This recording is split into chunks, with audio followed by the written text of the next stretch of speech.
Hai, Assalamualaikum dan juga salam sejahtera. Anda bersama saya Hafiz Rosli bersama rakan penyampai saya Afizi Azaman. Ini pagi hari ini kita ingin membincangkan mengenai isu kesihatan iaitu penyakit katarak mata atau selaput mata. Sedikit kita mengenai penyakit katarak mata ini, ia mengakibatkan pesakit menghadapi masalah penglihatan kabur, imej berganda, gangguan penglihatan warna dan juga masalah melihat cahaya terang ataupun silau. Dan ini statistik daripada Pertubuhan Kesihatan Sedunia WHO yang merekodkan peratusan kebutaan disebabkan katarak adalah sebanyak 51%, Fizi.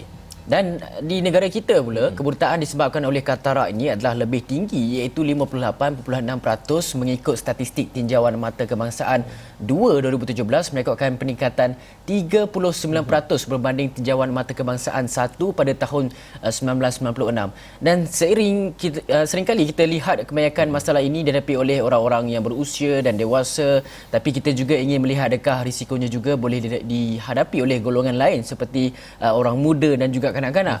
Dan untuk itu kita nak bincangkan mengenai simptom, kesan, rawatan, puncanya macam mana. Dan bersama kita di talian Skype ini adalah tetamu istimewa kita iaitu Dr. Azlan Azhar Musa, merupakan pakar oftalmologi UiTM Private Specialist Center UPSC. Assalamualaikum, selamat pagi Doktor.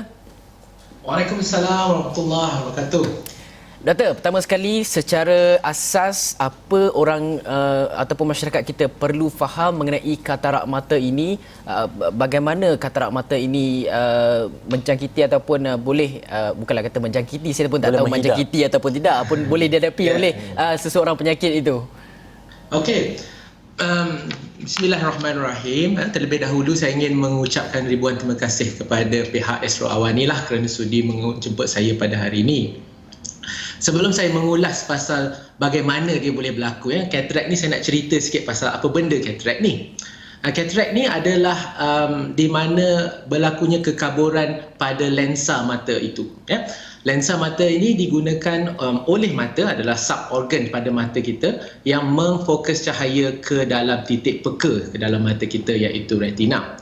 Dan kekaburan pada kanta ataupun lensa ini menyebabkan katarak. Kalau kita anggap lensa itu sebagai tingkap di rumah kita, kekotoran pada tingkap itu adalah katarak lah.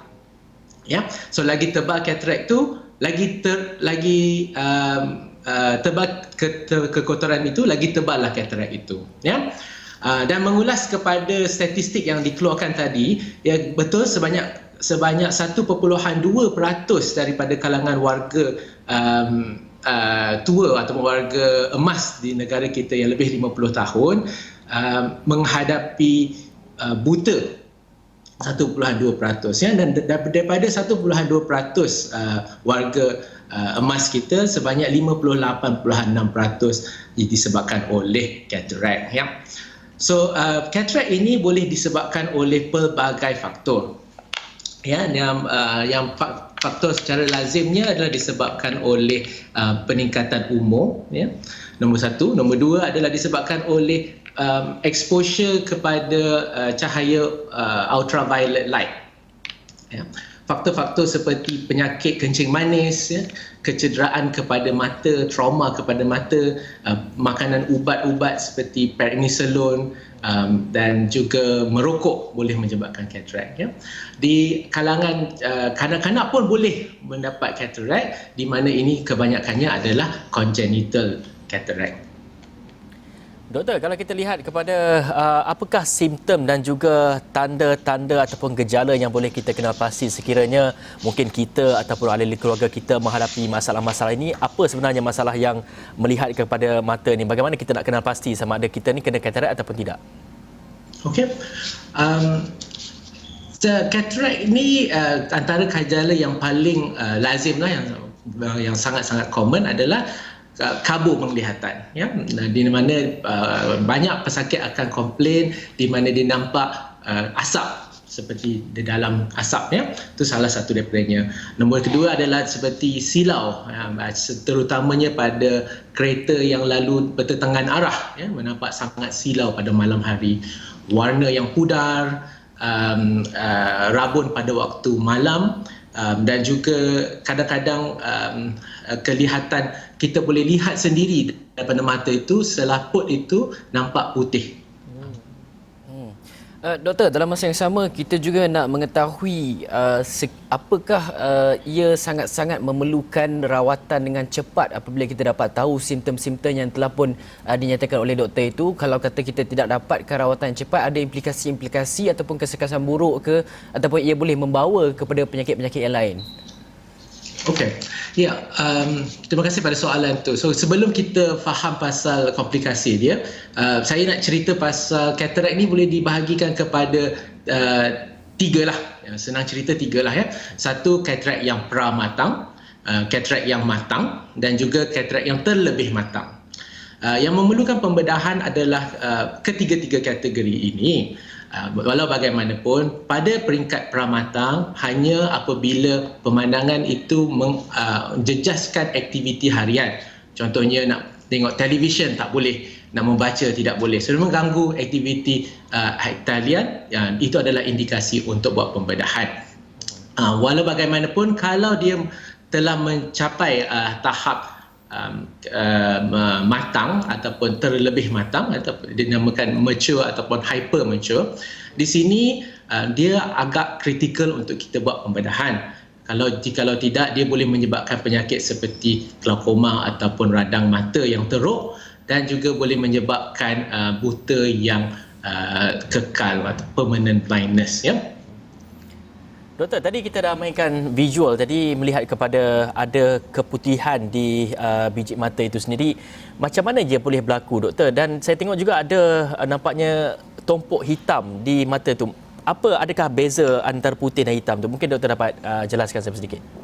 Baik. So katarak ni boleh dia ada pelbagai jenis katarak ya. Katarak boleh berlaku pada beberapa tahap di dalam mata itu. Dan bila dia menjadi putih, ini dipanggil sebagai white cataract, di mana seluruh daripada katarak dia telah menyelupi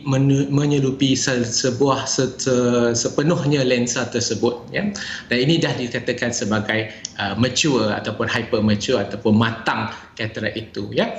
Kalau titik tumpukan yang hitam yang sedikit-sedikit itu masih lagi di tahap pramatang. Dan masa tahap pramatang ni dia boleh berlaku di bahagian belakang katarak itu, dinamakan posterior capsule cataract. Dia boleh berlaku di tengah-tengah katarak, dinamakan nuclear sclerosis cataract, dan juga dia boleh berlaku di hadapan ataupun cortical cataract lah. Dan ini pelbagai tahap ini boleh menjadi kombinasi antara satu sama lain juga. Doktor, kita juga nak mengetahui golongan-golongan yang berisiko, aktiviti-aktiviti yang dilakukan untuk sehingga boleh cepat kita dapat katarak mata ini. Ada tak aktiviti-aktiviti yang perlu kita elakkan dilakukan selalu, ataupun mereka yang bekerja dalam sektor-sektor yang terdedah kepada beberapa perkara sehingga boleh kecepatan katarak ini berlaku kepada mereka sendiri. So macam mana, doktor? Ya, di Malaysia kita terdapat banyak sinaran UV, cahaya matahari yang terik. Dan antara penyebab pertama adalah disebabkan oleh sinaran UV inilah, ultra ungu ini ya. Dan pertama sekali untuk mengelakkan mendapat katarak adalah untuk memakai cermin mata hitam ya. Keduanya untuk orang yang bekerja di construction dan juga banyak menggunakan labor intense di luar ya, saya recommend juga memakai pelindung mata supaya mengelakkan daripada mendapat trauma kepada mata. Ini dapat mengelakkan katarak. Walau bagaimanapun, kebanyakan katarak ni sukar untuk kita cakap boleh elak atau tidak, sebab tiada penyelidikan yang telah mengatakan sesuatu itu boleh mengelakkan ataupun mengubati katarak selain daripada pembedahan lah. Jadi doktor, yang selalu saya duk dengar daripada kecil, mak saya sering kali kata jangan duduk dekat dengan TV, mata rosak. Ada kaitan dengan katarak ke? Tidak. Melihat pada TV terlalu dekat itu adalah gejala benda lain lah. Selalunya kanak-kanak yang melihat TV yang terlalu dekat, mereka mengalami penglihatan yang tidak yang kabur sendirilah, ya. Itu ada topik yang lain daripada katarak. Tidak semestinya dilihat dengan dekat menyebabkan katarak, tidak. Jadi terdedah kepada UV light itu sendiri sedikit sebanyak merisikokan ataupun membantu usaha pembentukan katarak itu, betul doktor? Betul. Dan doktor, kita ingin melihat kepada satu lagi isu di mana kita tahu kebanyakan bagi mereka yang menghidap katarak ini, ada yang mengatakan ia bersangkut paut dengan penyakit-penyakit lain seperti kencing manis, darah tinggi dan sebagainya. Mungkin doktor dapat ulaskan sedikit. Yes, betul. Itu adalah betul juga. Katarak juga boleh disebabkan oleh kencing manis lah, terutamanya kencing manis ataupun dipanggil sugar cataract, ya. Katarak kencing manis, ya, di mana gula yang terlampau tinggi boleh menyebabkan kekaburan di bahagian belakang kanta mata itu dan menjadikan dia sugar cataract. Antara salah satu juga langkah untuk kita pastikan untuk dapat katarak adalah kita mengamalkan kehidupan yang sihat lah, ya, bersenam dan menjaga gula dalam intake kita. Doktor, kalau kita juga nak melihat dalam beberapa lagi perkara iaitu berkaitan dengan rawatan dan juga pembedahan yang perlu dilakukan, dia ada peringkat-peringkat ke katarak ini, memerlukan rawatan pembedahan itu sendiri, ada tahap 1, 2, 3 ke yang perlu kita ketahui? Okey, seperti yang saya cakap tadilah, katarak ini hanya perlu pembedahan jika nombor satu dia mengganggu penglihatan kita dan aktiviti harian kita lah. Sudah tentu kalau dia berlaku kepada yang sangat matang ataupun yang terlebih matang, itu sudah tentu kita perlu buat pembedahan. Betul, katarak ini mempunyai tahap 1, 2, 3, 4, tapi dia agak kompleks untuk saya cerita di sinilah dan perlukan masa yang lebih lah untuk cerita tu. Tapi betul lah, secara lazimnya, secara senangnya untuk kita cakap, kalau dia mengganggu aktiviti kita, dia perlukan pembedahan.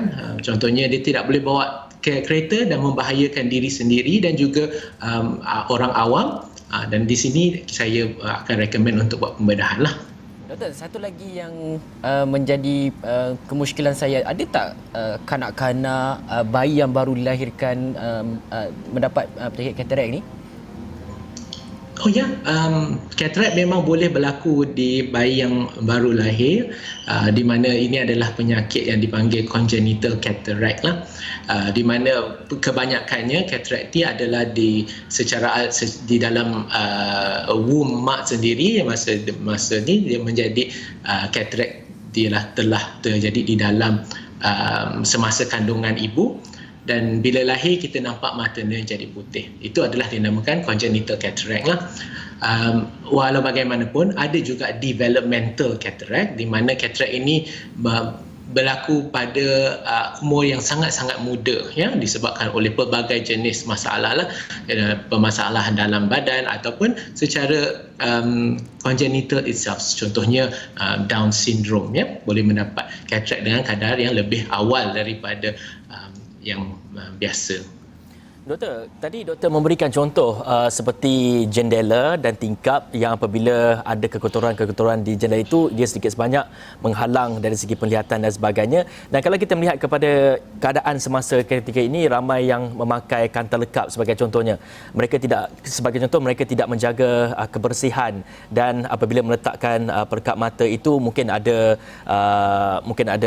dari segi kekotoran daripada debu-debu dan sebagainya. Adakah itu sedikit sebanyak akan menyumbang kepada risiko untuk mendapat katarak mata? Begitu juga dengan apabila kita menggunakan pelekap mata, dan kadang mungkin ada terluka sedikit kita punya anak mata itu, adakah ia juga akan mengakibatkan kepada katarak mata ini, doktor? Hafizi bercakap macam daripada pengalamannya sendiri. Pengalaman ni saya.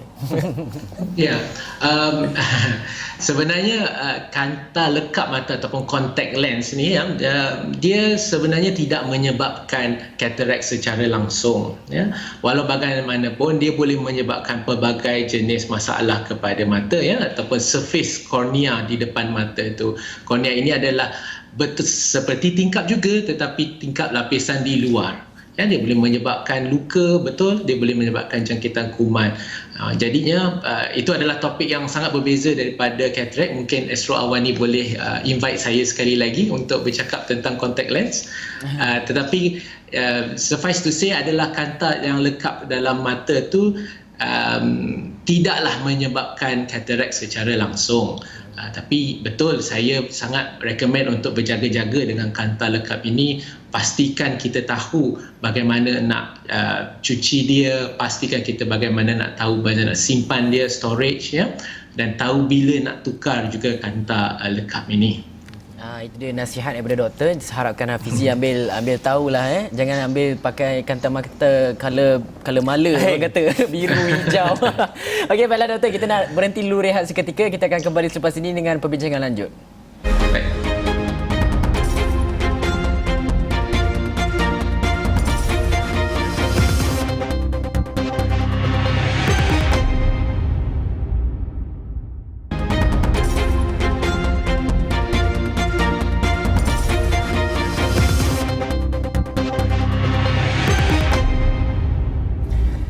Terima kasih kerana setia bersama dengan saluran berita paling dipercayai di Malaysia, dan kita membincangkan mengenai katarak mata, selaput mata kalau menebal dan juga kabur, adakah kita berkemungkinan besar akan buta? Dan kita bersama dengan pakar oftalmologi UiTM Private Specialist Center UPSC Dr. Azlan Azhar Musa. Doktor, kita nak teruskan kepada persoalan dan juga kebimbangan orang ramai juga. Kita nak tanya sedikit berkenaan dengan rawatan dia doktor kata tadi ada pembedahan dan sebagainya. Tapi juga saya dimaklumkan rawatannya tu kadang-kadang mengikut individu, keadaan mata individu sendiri, dan juga berapa lama sebenarnya recovery proses untuk seseorang individu itu selepas dia menjalani pembedahan mata. Dan ada juga saya dimaklumkan juga yang pembedahan tu kadang-kadang terpaksa dijalankan berulang-ulang kali. Apakah punca kepada perkara ini, doktor? Okey. Menjawab soalan, 3 soalan tu. So bila untuk kita buat pembedahan tu, saya memang ada cara di mana kita boleh melewatkan pembedahan ya. Tidak semestinya kita bila ada katarak terus mau buat pembedahan katarak, tidak. Pertama sekali kita boleh optimize ataupun cuba dapatkan pemandangan yang paling tepat melalui menggunakan cermin mata. Itu adalah step yang pertama ya. Kadang-kadang pesakit komplain ada rabun ataupun silau yang teruk ya, kita boleh offer pakai cermin mata yang gelap ya. Tak semestinya buat pembedahan seterusnya. Soalan yang kedua tadi adalah berapa lama untuk kita recover pembedahan katarak ya. Pada zaman sekarang ya, kebanyakannya katarak kita boleh buat pembedahan menggunakan small surgery ya, satu lubang yang kecil kita masuk ke dalam mata, dan kita boleh menggunakan kuasa ultrasound ataupun phacoemulsification ya, phacoemulsify pecahkan kanta tu dan vacuum dia keluar. Jadi dalam keadaan ini kita dapat percepatkan ya pembedahan itu, dan juga recovery dia pun sangat cepat ya. Kebanyakannya boleh recover dalam masa 2 hingga 3 minggu sahaja ya.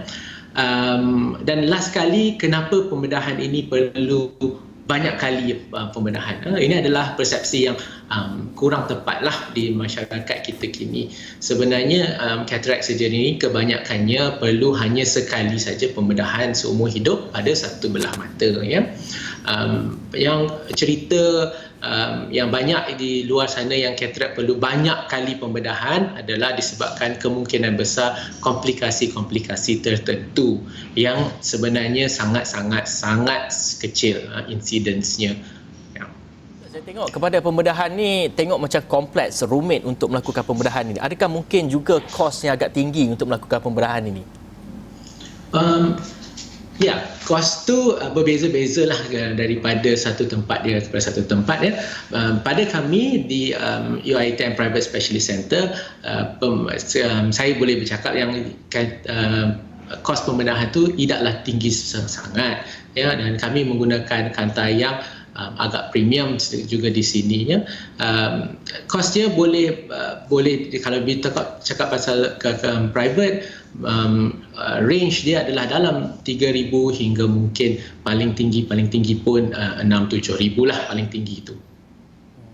Doktor, dalam masa yang sama kita juga nak mengetahui selain daripada perlu menjalani rawatan pembedahan dan sebagainya, boleh tak kalau kata orang ramai melakukan pembedahan, bukan melakukan pembedahan, melakukan rawatan itu di rumah saja. Rawatan, ada yang saya tengok ada titis-titis mata lah, menggunakan ubat-ubatan dan sebagainya. Ada yang mengamalkan ubat-ubatan tradisional dan sebagainya. Jadi boleh doktor jelaskan rawatan tradisional yang mana yang sebenarnya mitos, yang mana yang boleh, yang mana yang membantu? Yalah, betul lah, memang ada pelbagai jenis ubat di dalam sana ya. Kalau kita tengok dalam apa benda nama dia, Lazada dan macam-macam lah ubat-ubat yang boleh kita guna untuk hilangkan katarak. Tapi sesungguhnya memang semua ni tidak boleh menghilangkan katarak ya. Kalau ada, saya tak ada job dah lah, bagi titik ubat saja katarak hilang. Tiada titisan-titisan ubat, ubatan-ubatan tradisional yang boleh ditelan ya, ataupun apa-apa saja kacamata istimewa yang dalam market yang boleh hilangkan katarak. Memang tiada sejenis device seperti itu ya. Dan hanya untuk merawat katarak adalah melalui pembedahan ya, dan pembedahan ini adalah sangat kecil. Baik, doktor, tadi doktor ada bercakap yang katarak ni ada peringkat-peringkat dia sendiri. Sekiranya seseorang individu itu sudah pun mencapai pada peringkat yang serius ataupun kritikal dan beliau membiarkan saja katarak itu, apakah kesan yang bakal dihadapi oleh beliau sendiri? Okey, itu adalah title cerita inilah. Adakah kita boleh buta menyebabkan daripada katarak ni? Jawapan yang ringkas, yes, memang boleh.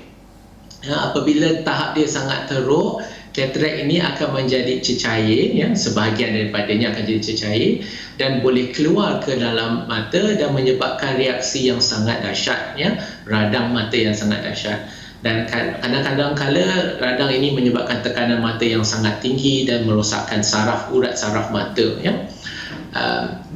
Itu salah satu daripada caranya. Dan juga satu lagi adalah bila katarak itu terlampau besar ataupun terlampau keras, dia boleh menyebabkan tekanan mata yang sangat tinggi dan menyebabkan glaukoma, dan glaukoma ini boleh menyebabkan kerosakan saraf.